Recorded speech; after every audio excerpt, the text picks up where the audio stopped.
Today we're going to talk about adult working life. So if you're an adult and not a child, there becomes a point in your life when you have to get into the world of work. No, God! No, God, please! So this can mean a part-time job at McDonald's or a full-time job in an office. And for some people, this can be an absolute dream killer. Going from having all these dreams and plans in your head to working 8-hour shifts, being super tired, and just binging Netflix all night. As someone who is currently in full-time work, today I'm going to go through how you can make the most of your free time and how sacrificing your free time now will benefit your life immensely in the future. So this video is going to be about time management and telling you what processes I'm doing as someone with limited time on my hands during the day. So before we start, a good thing to have is having a goal in mind. So what do you want to be? Is your interest in photography, teaching, or maybe it's showing people how good you are with them finger skateboard things?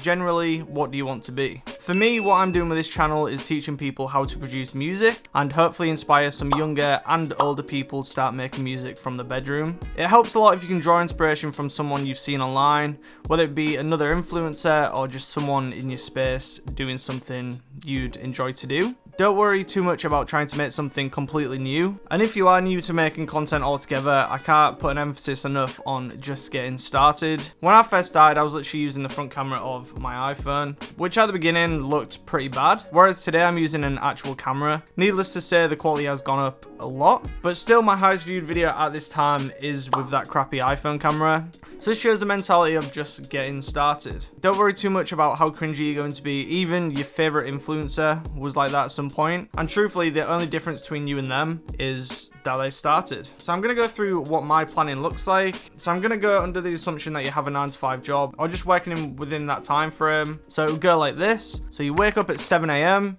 eat breakfast, leave for work around 8, get there for around 8:30 and start for 9. So at this point, once you get in, you don't have very many hours left in that day that you can spend putting into the thing you want to do. So this is where you have to start making some worthwhile sacrifices. Rather than spending your weekends partying, using these weekends to set up your week ahead so that you don't have to put so much effort in during the week when you are working that 9-to-5. So a goal for mine with this channel is to upload 2 videos a week for YouTube while also fitting in some workouts during the week. So this means finding the time to plan, record and edit 2 videos a week. So this is where planning becomes important. So for me, a typically weekly schedule would look like this. I record 1 video on a Saturday and 1 video on a Sunday. This means all my recording is done for the week, which means I don't have to find the energy to record videos after that long 8-hour shift, but rather I spend the remaining hours during my day to just get some food, sit and edit until around 10:30 at night, and then go to bed around 11 to 11:30 if I'm feeling particularly emo. For my workout sessions, I also use these 2 recording days on a Saturday and Sunday for workouts. Then I also place another 2 workouts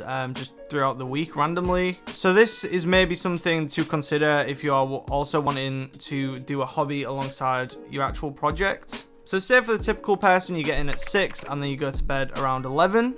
This leaves you with 5 hours on a night to actually do something productive. And this is why I said you have to sacrifice some things, whether this be catching up on Game of Thrones, which ended years ago, or spending your nights on Tinder. See these hours on a night as a deposit in a pot. The more hours you put in, the more hours you have accumulated towards your dreams and passion. And then once you have enough currency stored up, cashing out and living in the world of having no boss and hopefully making enough money to keep you alive, making a living doing what you love. These hours that you're spending busting your ass, coming in from a long day at work and then going back and putting more hours in to your passion will not be forever. So on the times where you think I literally can't do this forever, it wouldn't be. Eventually you will start reaping some of these rewards that you are for putting these long hours in. So you just gotta stick at it for like a year or 2. Currently on this channel, I'm at 800 subscribers. So I'm very much in the same boat as probably a lot of you watching this. Some days having no motivation and literally just wanting to sit. For myself, it gives me more motivation knowing that you can work all these extra hours now and then within a year or 2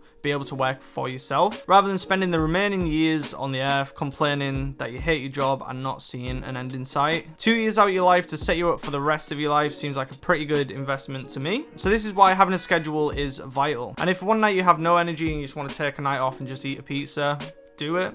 It's truly a marathon, not a sprint. And most importantly, don't put so much pressure on yourself. If you truly love doing something and you're able to monetize it, becoming a full-time employee of that one thing doesn't always have to be the end goal. Maybe you work at a coffee shop and you kind of like it. If you're even able to make £500 or dollars, maybe that's enough to cut your hours down from 5 days a week to say 3 and spend more time doing that one thing that you actually enjoy. I find for me that your dreams feel a lot more achievable when you think about making something smaller like £500 a month rather than 1,500. I think for a lot of people, they'd be happy giving half effort to a low effort job and half effort to the thing they truly love. You're allowed to make some money, you don't have to make it all. So spend your time wisely, don't give up on the things that you want to do, because when you really think about them, they're not actually as unattainable as you think. This is the difference between successful and unsuccessful people. The successful people believe they can achieve.